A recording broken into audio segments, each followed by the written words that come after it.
جمعیت اہل حدیث پاکستان کے مرکزی رہنما محترم جناب محمد یوسف قصوری صاحب سے ملتمس ہوں کہ وہ تشریف لائیں اور آج کے اس عظیم الشان اجتماع سے خطاب فرمائیں۔ محترم جناب محمد یوسف قصوری صاحب۔ نحمدہ ونصلی علی رسولہ الکریم، اما بعد فاعوذ باللہ من الشیطان الرجیم، بسم اللہ الرحمن الرحیم۔ اولئک الذین امتحن اللہ قلوبہم للتقوی۔ واجب الاحترام علماء کرام، ذی وقار جانثاران رسول کے جانثار بھائیوں اور ساتھیوں، اس کائنات میں سب سے افضل، اعلیٰ، مقدس و مطہر جماعت انبیاء و رسل علیہم السلام کی ہے، جن کا انتخاب کسی اور نے نہیں بلکہ عرش والے رب نے خود کیا۔ انبیاء نے دین کی تعلیم و تبلیغ ترویج کا حق ادا کیا۔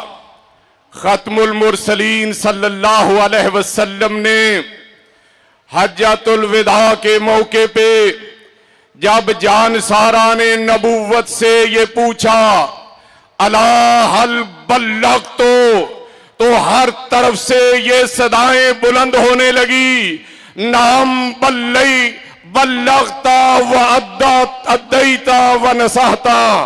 آپ نے پیغام پہنچایا ہی نہیں بلکہ اس کا حق بھی ادا کر دیا ہے۔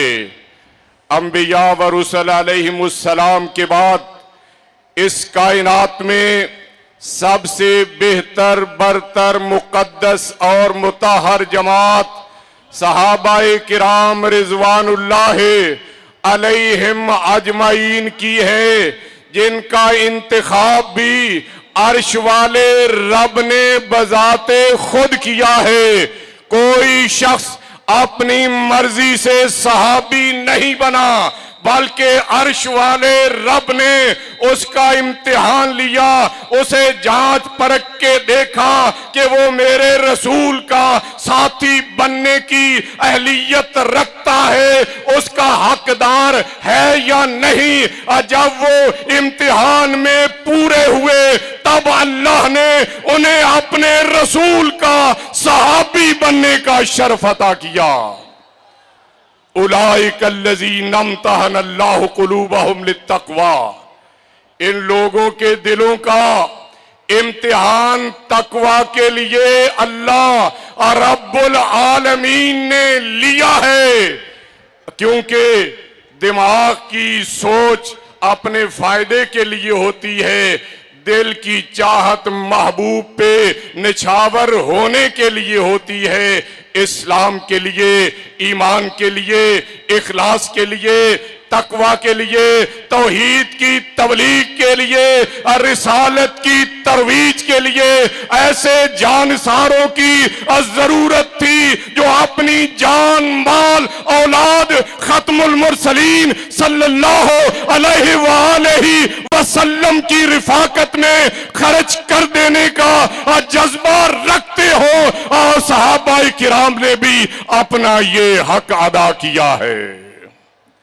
اس لیے اصحاب رسول صلی اللہ علیہ وآلہ وسلم کی شان میں ہرزہ سرائی در حقیقت شان رسالت میں گستاخی ہے، جس کو ایمان والے کبھی برداشت نہیں کر سکتے۔ اسلام آباد میں شان صدیق اکبر میں گستاخی ہوئی، कौन सिद्दीक अकबर जिसको ज़ुबान नबूवत ने ये कहा था अंबिया के बाद इस कायनात में अगर कोई अफजल तरीन हस्ती है तो वो अबू बकर सिद्दीकी है, जिससे इस कायनात में कारे खैर में कोई आगे नहीं निकल सका। सैयदना उमर फारूक रजी अल्लाह अन्हु जैसी हस्ती जिनके नाम पे बातल पे लर्जा तारी रहता था, जिसके बारे में अगयार ने लिखा अगर एक उमर और पैदा हो जाता दुनिया से कुफर का नामो निशान मिट जाता, इस्लाम के सिवा कोई मजहब नजर ना आता। कहते एक दिन मैंने सोच लिया मैं अबू बकर से आगे निकलूंगा। आपने चंदे की अपील की, मेरे जहन में ख्याल आया मालो दौलत की फरावानी है। मैं घर में गया, 2 हिस्सों में दौलत इकट्ठी की, आधा हिस्सा घर में रखा, आधा हिस्सा आपकी खिदमत में पेश कर दिया।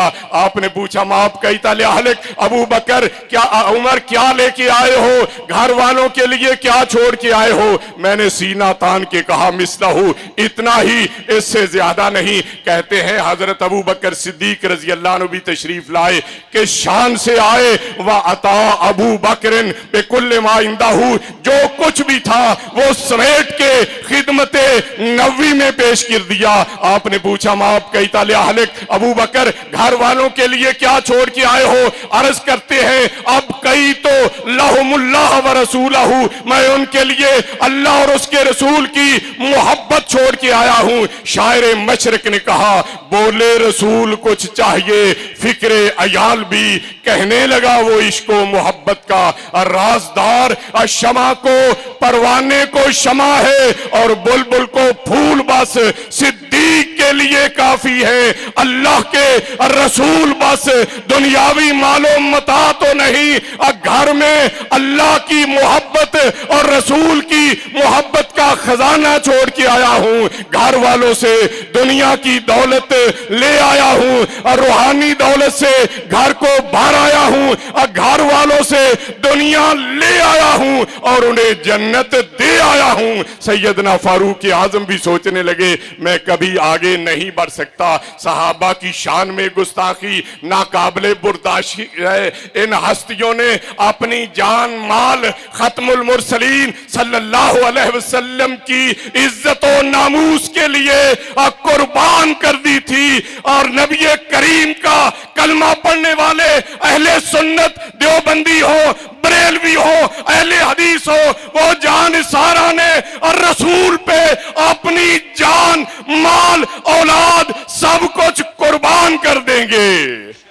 इन गुस्ताखों को बेरतनाक अंजाम तक पहुंचाया जाए। नई बात सामने आई कि दरखास्त दी गई ये हमारा मजहब है, इन्हें आजाद किया जाए। अगर तुम्हारा ऐसा गंदा मजहब है इसकी इस्लाह करो या कहीं और ले जाओ, हम तुम्हारे इन गंदे नजरियात को पाकिस्तान पे मुसल्लत नहीं होने देंगे।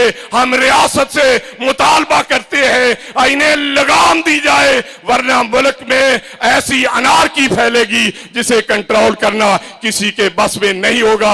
हमें वतन से मोहब्बत है, वतन की तामीर चाहते हैं, इस्लाह चाहते हैं, रियासती इदारों का हम साथ देते हैं। हम उन्हीं से दरखास्त करते हैं, हम कानून पसंद है, कानून की पासदारी करते हुए इन मुजरमों को ऐसी इबरतनाक सजा दी जाए जो दुनिया के लिए निशाने इबरत बन जाए। आमीन व आखिर दावाना अनिल हम्दुलिल्लाहि रब्बिल आलमीन।